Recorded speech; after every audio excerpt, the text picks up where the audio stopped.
그가 폭풍으로 나를 치시고 까닭없이 내 상처를 깊게 하시며 나를 숨쉬지 못하게 하시며 괴로움을 내게 채우시는구나. 힘으로 말하면 그가 강하시고 심판으로 말하면 누가 그를 소환하겠느냐. 가령 내가 의로울지라도 내 입이 나를 정죄하리니 가령 내가 온전할지라도 나를 정죄하시리라. 나는 온전하다마는 내가 나를 돌아보지 아니하고 내 생명을 천히 여기는구나. 일이 다 같은 것이라. 그러므로 나는 말하기를 하나님이 온전한 자나 악한 자나 멸망시키신다 하나니 갑자기 재난이 닥쳐 죽을지라도 무죄한 자의 절망도 그가 비웃으시리라. 세상이 악인의 손에 넘어갔고 재판관의 얼굴도 가려졌나니 그렇게 되게 한 이가 그가 아니시면 누구냐. 나의 날이 경주자보다 빨리 사라져버리니 복을 볼 수 없구나. 그 지나가는 것이 빠른 배 같고 먹이에 날아내리는 독수리와도 같구나. 가령 내가 말하기를 내 불평을 잊고 얼굴빛을 고쳐 즐거운 모양을 하자 할지라도 내 모든 고통을 두려워하오니 주께서 나를 죄 없다고 여기지 않으실 줄을 아나이다. 내가 정죄하심을 당할진대 어찌 헛되이 수고하리이까. 내가 눈 녹은 물로 몸을 씻고 잿물로 손을 깨끗하게 할지라도 주께서 나를 개천에 빠지게 하시리니 내 옷이라도 나를 싫어하리이다. 하나님은 나처럼 사람이 아니신즉 내가 그에게 대답할 수 없으며 함께 들어가 재판을 할 수도 없고 우리 사이에 손을 얹을 판결자도 없구나. 주께서 그의 막대기를 내게서 떠나게 하시고 그의 위엄이 나를 두렵게 하지 아니하시기를 원하노라. 그리하시면 내가 두려움 없이 말하리라. 나는 본래 그렇게 할 수 있는 자가 아니니라. 욥기 9장 17절로 35절입니다. 욥은 자신의 고난을 까닭없는 하나님의 공격으로 알고 혼란스러워합니다. 하나님과 법정에서 만나더라도 이길 수 없다는 것을 알지만 끝까지 자신의 의로움을 주장합니다. 20절에 이렇게 말합니다. 가령 내가 온전할지라도 나를 정죄하시리라. 22절 일이 다 같은 것이라. 온전한 자나 악한 자나 멸망시키신다.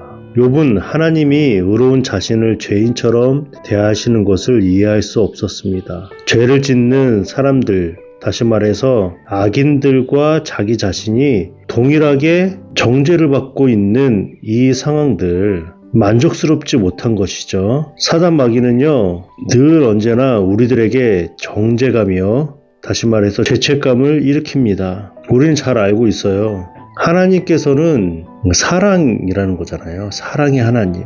모든 것이 그 사랑으로부터 출발했던 것처럼 만약 우리가 주일 예배 한번 빠졌다고 해서 하나님께서 그것은 너무나 큰 죄이기 때문에 너는 일주일 동안 큰 고통 가운데 절망 속에 살아가야 한다. 그래야 너가 정신을 차리고 주일 예배와 주일 성수를 잘할 것이다. 이렇게 말씀하시는 분이 아닌 거예요. 그 죄책감과 정죄 받는 그 느낌은 스스로가 받는 것이죠. 사단 마귀가 어쩌면 더 심각한 상태로 만들기 위한 그런 유혹이라는 겁니다. 또 우리는 잘못 생각할 때가 있어요. 정말 잘 믿는 11명의 사람들과 또 예수님을 믿지 않는 11명의 사람들이 축구 시합을 한다고 생각해 봅시다. 우리의 생각으로는 하나님을 정말 잘 섬기는 11명이 이기면 좋겠는데 그 경기는 내가 원하는 대로 결과를 얻을 수가 없죠. 왜냐하면 열심히 훈련하고 준비했던 팀이 이기게 마련입니다. 이때 우리는 하나님께서 우리의 하나님이시면 그 시합을 이기게 하셔야 되는데 어떻게 저 믿지 않는 저 11명의 사람들이 이기게 되었는가? 이런 잘못된 생각들도 하게 된다는 거예요. 이것은 하나님을 제대로 알지 못한 우리들의 부족함 때문이라고 말할 수 있겠죠. 그 자체가 불의하다라고 생각하는 거예요. 그런데 우리는 잘 알고 있습니다. 하나님께서 어떤 분이신지.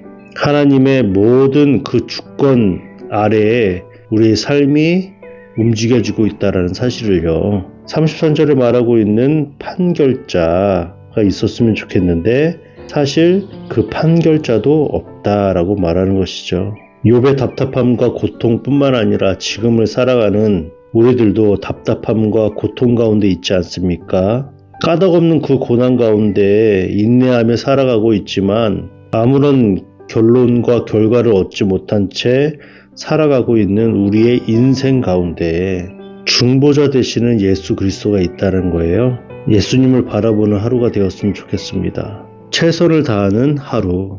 죄책감 가운데 시달리지 않고 하나님의 사랑 가운데 거하는 그런 하루. 우리가 그런 하루를 잘 살아갈 때 하나님의 주권 안에 있는 아름다운 인생임을 깨달을 수 있을 것입니다. 잘 살아가시고 승리하시는 저와 여러분 되시길 주님의 이름으로 부탁드리고 축복합니다.